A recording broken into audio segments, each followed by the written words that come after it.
ஆறுமுக குமார் இயக்கத்தில் விஜய் சேதுபதி நடிப்பில் ஏஸ் படத்தை பற்றி தான் பார்க்க போகிறோம். படம் இப்போ தான் பார்த்துட்டு வந்தோம். படம் நம்ம ட்ரைலர் பார்த்தோன்னே என்ன நினச்சோன்னா, ஓகே இது ஒரு ஜாலியான படம், ஒரு கமர்ஷியலான படமாக இருக்குன்னு தான் நம்ம நினச்சிட்டு படம் பார்க்கறதுக்கு போனோம்.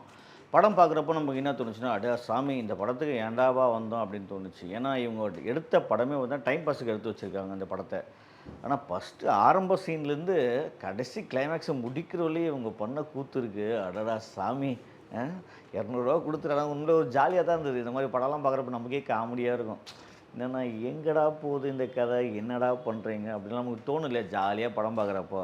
சரி ஓகே ஏசி பார்க்கான்னு போட்டு படம் ஏதோ படம் ஓடுது, பாட்டு ஓடுது, மியூசிக் ஓடுது அப்படின்னு ஜாலியாக பார்த்துட்டு வருவோம்ல, அந்த மாதிரி நினச்சி தான் இந்த படத்தை பார்க்க வேண்டியதாக இருக்குது. ஒரு விஜய் சேதுபதி, யோகி பாபு, நிறைய ஆர்டிஸ்ட்லாம் இருக்காங்க இதில். அது மலேசியாவிலேருந்து மலேசியா சுற்றி சுற்றி எடுத்திருக்காங்க. கொஞ்சமாவது நமக்கு சிரிப்பு வருதுன்னா சுத்தமாக சிரிப்பு வரல. கொஞ்சமாவது ஏதோ ரசனையோடு 2 சீன் வரும்னு பார்த்தா சுத்தமாக வரல. கதை என்னன்னு கேட்டிங்கன்னா, கதை என்ன வழக்கமான தமிழ் சினிமாவில் துவச்சி தொங்க போட்ட கதை தான்.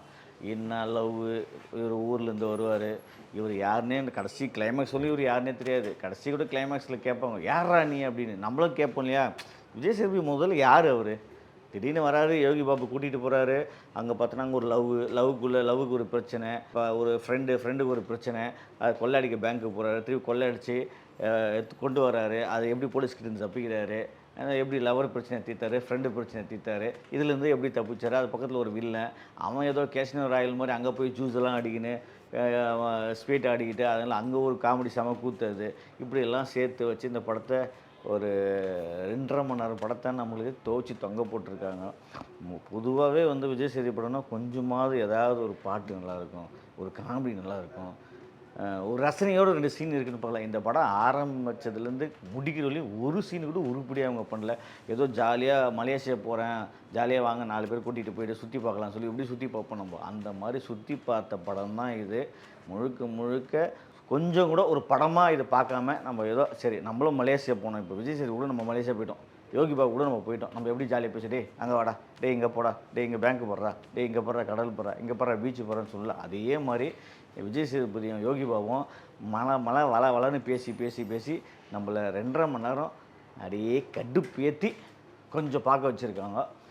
இந்த ஏசுன்னு எதுக்கு பேர் வச்சாங்க தெரியாது. இந்த பாட்டு உருப்படியாக ஜஸ்டின் பிரபாகரன் பாட்டாவது நல்லா இருக்குன்னு பார்த்தா உருப்படியாக ஒரு பாட்டும் இல்லை. இதுக்கு பார்த்தீங்கன்னா பின்னணி இசை வந்து சாம்சி ஏசம், அது இன்னும் மரண கொடுமை போட்டு தாக்கியிருக்காங்க.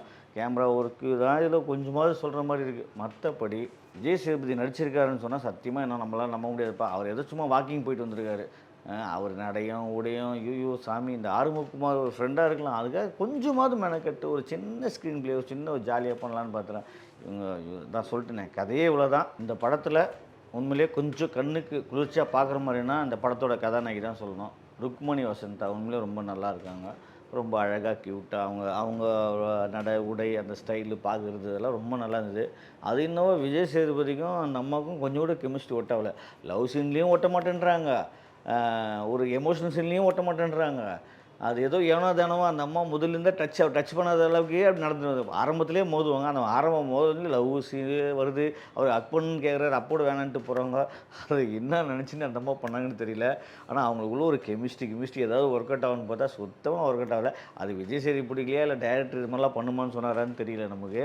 ஆனால் அந்த 2 பேருமே வந்து கொஞ்சம் கூட அந்த லவ் சீனில் ஒட்டவே கிடையாது. பத்தாத்துக்கு யோகி பாபு, வழக்கமாக யோகி பாபு படம்லாம் வந்து கொஞ்சம் காமெடி இருக்கும். அந்த கவுண்ட்ரு போடுவார் இல்லையா, கவுண்டமணி மாதிரி ஒரு தனியாக ஒரு கவுண்ட்ரு போட்டுட்டுப்பார். ஆனால் இதில் கவுண்ட்ருன்ற பேரில் நம்மளை மொக்க பண்ணுறாரு.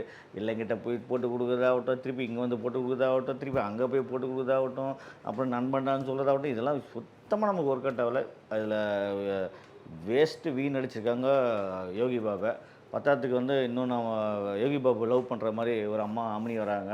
அந்த அம்மனி பார்த்திங்கன்னா அவங்களும் நல்லாயிருக்கா, அவங்களும் அந்த கதாபாத்திரம் அந்த கேரக்டர் ரொம்ப நல்லா இருந்தது. மற்றபடி வில்லன் வழக்கம் போல் வந்து போகிறான், போலீஸ் வழக்கம் போல் தேடுது, இவங்க வழக்கம் போல் சுற்றிட்டு இருக்காங்க. அதுவும் மலேசியா சிட்டியில் போயிட்டு கொள்ளையடிச்சு ஜாலியாக சுற்றுற சீன்லாம் செம்ம ஜாலியாக நமக்கு அம்முக்காக இருந்தது. சரி தான் சொன்னேன், நம்ம இந்த ஏஸ் படத்துக்கு வந்து ஒரு இந்த படத்தில் நம்ம லாஜிக்கெல்லாம் கேட்கவும் கூடாது, கேட்கவும் மாட்டோம் நாங்கள். ஏன்னா அந்த படம் தெரிஞ்சு போச்சு. ஆரம்பம் முதல் சீன்லேருந்து கடைசி சீன்லேருந்து இது எப்படி இருக்குன்னு நமக்கு தெரிஞ்சு போச்சு. இந்த டிஸ்லேருந்து படம் போகும் நமக்கு முதல்லே கணிச்சிடலாம். அதனால் வந்து கிளைமேக்ஸுக்கு இப்படி தான் இருக்க போகுதுன்னு தெரிஞ்சு போச்சு. விஜய் சேதுபதி யாருன்னு எங்களுக்கு தெரிஞ்சுக்க வேணாம்னு தோணுச்சு. ஏன்னா அந்த படத்தில் விஜய் சேதுபதி யாருன்னு நமக்கு தெரியாது, படம் பார்க்குற அவங்களுக்கும் தெரியாது, அந்த படம் பார்க்குற அந்த கூட நடிக்கிற அந்த கேரக்டருக்கும் விஜய் சேதுபதி யாருன்னு தெரியாது, ஏன் டைரக்டருக்கே தெரியுமான்னு தெரியாது. அது கடைசியில் யார் பண்ணால் கூட அவர் சொல்லாமல் விட்டுறாரு.